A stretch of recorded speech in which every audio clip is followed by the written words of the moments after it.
Breaking news చూస్తున్నాం. విశాఖ ఉక్కును పూర్తి స్థాయిలో నడపడం సహా నిర్వాసితులందరికీ శాశ్వత ఉపాధి కల్పించాలని డిమాండ్ చేస్తూ విశాఖ జిల్లా గాజువాకలో కాంట్రాక్టు కార్మికులు రోడ్డెక్కారు.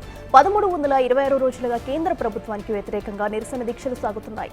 ఆందోళనలో భాగంగా కేంద్ర రాష్ట్ర ప్రభుత్వాలకు వ్యతిరేకంగా సిఐటియు ఆధ్వర్యంలో మహాపాదయాత్ర చేపడుతున్నారు. స్టీల్ ప్లాంట్ శిబిరం నుంచి వడ్లపూడి, కణితి, శ్రీనగర్, పాత గాజువాక, పెద్దగంటియాడ వరకు పాదయాత్ర సాగనుంది.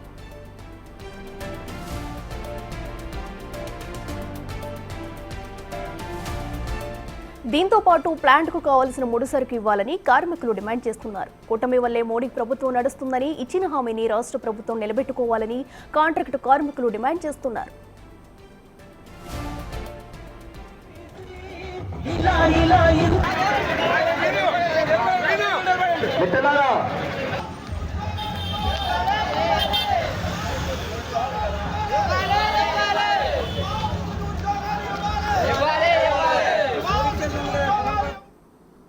విశాఖ స్టీల్ ప్లాంట్ పాదయాత్రకు సంబంధించి మరింత సమాచారం మా ప్రతినిధి నాయుడు అందిస్తారు. విశాఖ ఉక్కు ఆంధ్రుల హక్కు అంటూ నినాదంతో ఆనాడు పరిశ్రమ ఏర్పాటైంది. అదే స్ఫూర్తి మళ్ళీ ఈనాడు కూడా ప్లాంట్ను ఎప్పుడైతే ప్రైవేటీకరణ చేస్తారన్న ఆలోచన కేంద్రానికి వచ్చిందో విశాఖ ఉక్కు ఆంధ్రుల హక్కు అంటూ పెద్ద ఎత్తున పోరాటం చేస్తున్నారు ఉక్కు కార్మిక నేతలు, ఉద్యోగులు. ప్రస్తుతం తీసుకొచ్చి పూర్వంపాలెం నుంచి గాజువాక వరకు మహాపాదయాత్ర అయితే కొనసాగుతుంది. పూర్తిగా నిర్వాసితులకు ఇప్పుడు వచ్చి భూములు కేటాయించిన నిర్వాసితులకి ఉద్యోగాలు ఇవ్వలేదు. అలాగే ఉన్న ప్లాంట్ని ప్రైవేటీకరణ చేయడం కూడా కరెక్ట్ కాదని ఇప్పటికే కార్మిక నేతలు అయితే మండిపడుతున్న పరిస్థితి. పూర్తిగా లాభాలు ఉన్న పరిశ్రమని నష్టాల్లోకి తీసుకెళ్లింది కేంద్ర ప్రభుత్వం. గనులు కేటాయించకుండా పూర్తిగా దీన్ని నిర్వీర్యం చేసే విధంగానే కేంద్రం కుట్రలు పడుతుందని ప్రధానంగా చెప్తున్నారు. అలాగే నిన్న 4000 మంది కాంట్రాక్ట్ ఉద్యోగులను కూడా తొలగించే ప్రయత్నం కూడా చేయడంతో పూర్తిగా అయితే మండిపడుతున్నారు. పూర్తిగా మనం విజువల్స్లో చూడొచ్చు, పెద్ద స్థాయిలో కార్మిక నేతలు కూడా ర్యాలీగా వెళ్తున్న పరిస్థితి ఉంది. సార్ చెప్పండి, ఏ విధంగా చూడొచ్చు ఈ ర్యాలీ? నిన్న స్టీల్ శాఖ మంత్రి మన రాష్ట్రానికి చెందినటువంటి శ్రీనివాస్ వర్మ గారు ఢిల్లీలో ప్రకటన చేశారు. మ్యాన్ పవర్ అట విశాఖ స్టీల్ ప్లాంట్లో ఎక్కువగా ఉందట. అందుకని 4000 మంది కాంట్రాక్ట్ వర్కర్ని తీసేయాలని నిన్న ఉదయం నుంచి ఆపాలని ప్రయత్నం చేశారు. మేము పోరాటానికి సిద్ధమయ్యాం. మేనేజ్మెంట్ వెనక్కి తగ్గి నిన్న ఆపేయడం అనేటువంటిది ఆపారు. కానీ మంత్రి గారు చెప్పిన దాని ప్రకారం మ్యాన్ పవర్ ఎక్కువ అని చెబుతున్నారు. స్టీల్ అథారిటీ ఆఫ్ ఇండియా లిమిటెడ్లో 20 మిలియన్ టన్నుల ఉత్పత్తి జరుగుతూ ఉంది. అక్కడ 55,000 మంది కార్మికులు పనిచేస్తూ ఉన్నారు. దాని ప్రకారం మనకి 7.3 మిలియన్లకి విశాఖ స్టీల్లో 21,000 మంది పని చేయాలా. అంతమంది లేరు. 5 సంవత్సరాల నుంచి తొలగించిన ప్రతి ఒక్కరూ ఆఫీసర్ కానీ ఎంప్లాయీ కానీ 5,000 మంది పైన పర్మనెంట్ వాళ్ళని తొలగించారు, కాంట్రాక్ట్ వర్కర్లను తొలగించారు. పని జరగాలా లేదా, స్టీల్ ప్లాంట్ నడపాలా లేదా? స్టీల్ ప్లాంట్ నడపాలనుకోవడం లేదు శ్రీనివాస్ వర్మ గారు. స్టీల్ ప్లాంట్ నడపకుండా ఉండడానికే మనుషులను తొలగిస్తున్నారు.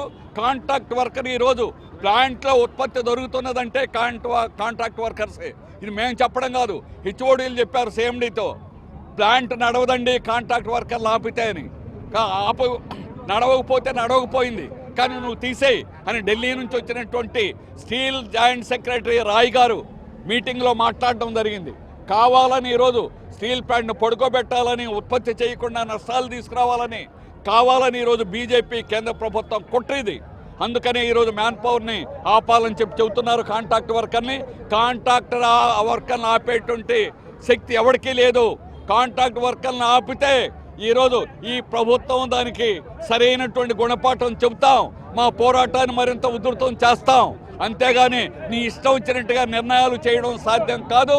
మేము అంగీకరించమని కేంద్ర మంత్రి నిర్ణయాన్ని మేము తీవ్రంగా వ్యతిరేకిస్తున్నాం. చెప్పండి, పూర్తిగా కేంద్రం 4 ఏళ్ళుగా మీరు ఉద్యమం చేస్తున్నా కేంద్ర ప్రభుత్వం ఎందుకు నిర్లక్ష్యంగా ఉంది? కేంద్ర ప్రభుత్వం కావాలని ఇదే ప్రభుత్వం అమ్ముతామని చెప్పేసి నిర్ణయం చేసింది. 1326 రోజుల నుంచి ఉద్యమం నడుస్తూ ఉంది. ఈ నేపథ్యంలో విశాఖ ఉక్కు తెలుగువాడు హక్కుగా ఉండాలి, పూర్తి స్థాయిలో గనులు కేటాయించాలి. దాంతోపాటుగా ప్రైవేటీకరణ చేయటం లేదని కేంద్ర ప్రభుత్వం ప్రకటన చేయాలని డిమాండ్ చేస్తా ఉన్నాం. రాష్ట్రంలో ప్రభుత్వాలు మారినాయి, ఆయన కేంద్ర ప్రభుత్వ విధానం మారడం లేదు. దానికి వ్యతిరేకంగా వేలాది మంది ఉద్యోగులు ఈరోజు మహార్యాలీ చేస్తూ ఉన్నారు. ఈ ర్యాలీని డిమాండ్ చేస్తూ ఉన్నాం. ప్రజల ఆస్తి అని విశాఖ ఉక్కు ప్రభుత్వ ఆస్తి ఉండాలి తప్ప ఆదానికో అంబానికో నీ బాబుకో రాస్తారంటే ఊరుకునే సమస్య లేదు.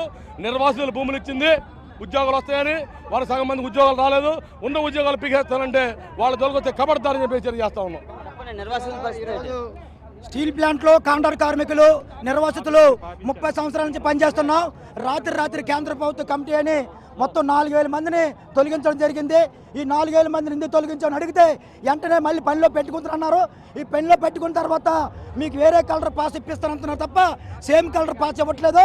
కాబట్టి దీని మీద స్టీల్ ప్లాంట్లో కాంట్రాక్ట్ కార్మికులు నిర్వాసితులందరూ కలిసి రాబో రోజుల్లో మేనేజ్మెంట్ ఈ 4000 మంది తీసుకోకపోతే పెద్ద ఎత్తున పోరాటం చేసి ప్లాంట్ మొత్తం స్పందిస్తామనేసి ఈ సమాముఖంగా తెలియజేస్తున్నాం.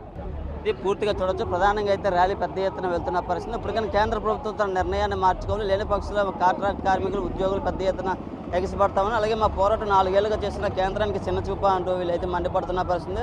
విశాఖ ఉక్కు ఆంధ్రులక్కను ఆనాడు ఏర్పాటైన స్టీల్ ప్లాంట్ పరిశ్రమపై ఎందుకు కేంద్రానికి ఇంత వివక్షతను ప్రధానంగా చెప్తున్న పరిస్థితి అయితే ఉంది. పూర్తిగా అయితే గాజువాక పరిసరాల ప్రాంతాల్లో మహాపాదయాత్రగా వెళ్ళి అక్కడ ప్రతి ఊర్లోకి నినాదాన్ని అయితే తీసుకెళ్తున్న పరిస్థితి. స్టీల్ ప్లాంట్ పరిరక్షణ చేసేంత వరకు మా పోరాటం ఇలాగే కొనసాగుతుందని చెప్తున్న పరిస్థితి. ఇప్పటికైనా కేంద్రం తన వైఖరిని మార్చుకోవాలని డిమాండ్ చేస్తుంది.